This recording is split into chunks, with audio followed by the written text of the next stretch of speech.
बिस्मिल्लाहिर्रहमानिर्रहीम। अस्सलाम वालेकुम।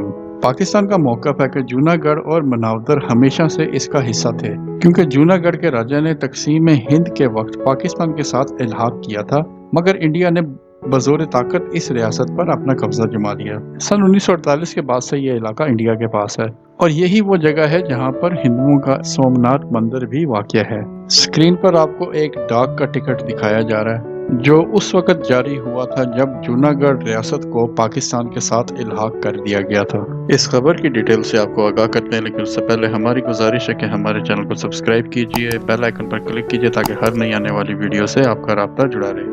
हुकूमत पाकिस्तान ने गुज़िश्ता दिनों पाकिस्तान का नया सियासी नक्शा जारी किया, जिसकी रहनुमाई वज़ीर-ए-आज़म इमरान खान ने खुद की। सियासी नक्शे पर इंडिया के ज़ेर इंतज़ाम कश्मीर को पाकिस्तान का इलाका दिखाया गया, जबकि उसके ऊपर यह लिखा हुआ है कि यह मुतनाज़ा इलाका है जिस पर इंडिया ने गैर कानूनी तौर पर कब्जा कर रखा है। इस तहरीर के साथ ये भी दर्ज है कि इस मसले का तस्विया अक़वाम मुत्तहिदा की सिक्योरिटी काउंसिल की सिफारिशात की रोशनी में होता है। इस नक्शे में गिलगित बल्तिस्तान को भी वाज़ेह तौर पर पाकिस्तान का हिस्सा दिखाया गया है। एक और इलाका जिसकी तकसीम पर कई दहाइयों से तनाज़ा चल रहा है, पाकिस्तान के सूबा सिंध और इंडिया की रियासत गुजरात के दरमियान बहती ये एक ऐसी खाड़ी है जो बहरे अरब में गिरती है। तकसीम के बाद ही से ये मसला चला आ रहा है कि इस खाड़ी की इतनी हदूद किस मुल्क के अंदर है। पाकिस्तान का कहना है कि सर क्रैक की खाड़ी पूरी इसकी सरहद के अंदर वाक़ है, ताहम इंडिया इस दावे को नहीं मानता और यही वजह है कि यहाँ दोनों ममालिक एक दूसरे के माहीगीरों की कश्तियाँ पकड़ते रहते हैं। पाकिस्तान ने इस नए नक्शे पर साबिक रियासत जूनागढ़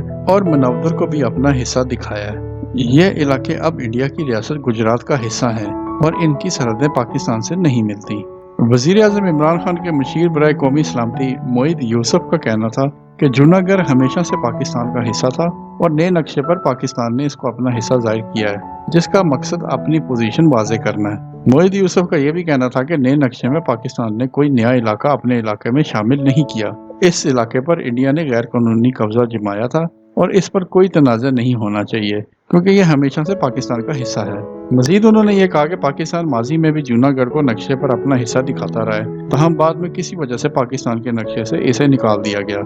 हम इसको दोबारा नक्शे पर लाए हैं और इसका मकसद अपने इलाके के हवाले से पाकिस्तान की पोजीशन वाज़े करना है। लेकिन अब इस नए सियासी नक्शे ने बहुत से लोगों के ज़हनों में सवालात पैदा कर दिए हैं। क्या ऐसा हो सकता है कि सिर्फ नक्शे पर जूनागढ़ को अपना हिस्सा जाहिर करने से बैनुल अक़वामी सतह पर वो पाकिस्तान का हिस्सा तस्वर किए जाएं? और वैसे भी पाकिस्तान के अंदर शामिल इलाकों का तयन पाकिस्तान का आर्टिकल 1 करता है और अगर इसको एक आईनी मसला तस्लीम किया जाए तो फिर तो नक्शों पर मौजूद इलाकों की सरहदों में तब्दीली पार्लिमान की तरफ से की जानी चाहिए ताकि वो पाकिस्तान का सरकारी मौक़िफ़ तस्वर हो। अब आपको बताते हैं कि जूनागढ़ पर दावे की कानूनी बुनियाद क्या है। अहमद बिलाल सूफी के मुताबिक पाकिस्तान के पास सबूत अल-हक का वो कानूनी दस्तावेज है जिस पर जूनागढ़ के नवाब ने पाकिस्तान के बानी मोहम्मद अली जिन्ना के साथ दस्तखत किए थे। इनका कहना था कि इंडिया की तरफ से जूनागढ़ पर गैर कानूनी कब्जे के बाद जूनागढ़ के नवाब अपने खानदान समेत कराची मुंतकिल हो गए थे।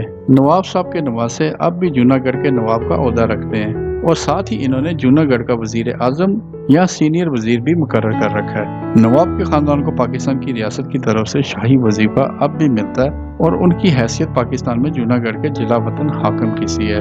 जूनागढ़ को दोबारा नक्शे पर पाकिस्तान का हिस्सा दिखाने का मकसद इस इलाके पर अपने दावे को वाज़े करना है। बैनुल अक़वामी कानून की नज़र में जूनागढ़ अब भी वो एक मुतनाज़ा इलाका है। कुछ अर्सा कबल अक़वाम मुत्तहिदा की सिक्योरिटी काउंसिल में ये मामला उठाया गया था, लेकिन बहस के बाद भी इसका तस्विया नहीं हो पाया। जूनागढ़ पर इंडिया का कब्जा बैनुल अक़वामी कानून की खिलाफ वर्जी है इस वक्त तक जब तक के जूनागढ़ के नवाब की तरफ से पाकिस्तान के साथ इलाक़ के दस्तावेज में तरमीम न की जाए। इलाक़ का दस्तावेज एक बैनुल अक़वामी माहिदा है जिसको इंडिया मुस्तरद करता है। अगर दस्तावेजी एतबार से देखा जाए तो ये दुरुस्त है कि जूनागढ़ पर इंडिया ने ताकत के तौर पर कब्जा किया, जो कि गैर कानूनी है। कि नौबातियाती हुक्मरान का फर्ज था कि वो जूनागढ़ जैसी रियासतों का तस्फिया करके निकले। असूल भी यही था कि नवाब जहाँ जाएगा रियासत भी उधर जाएगी। अगर आपको हमारी वीडियो पसंद आई है तो हमारे चैनल को सब्सक्राइब कीजिए, बेल आइकन पर क्लिक कीजिए ताकि हर नई आने वाली वीडियो से आपका राब्ता जुड़ा रहे और कमेंट सेक्शन में अपनी राय का इजहार ज़रूर कीजिए।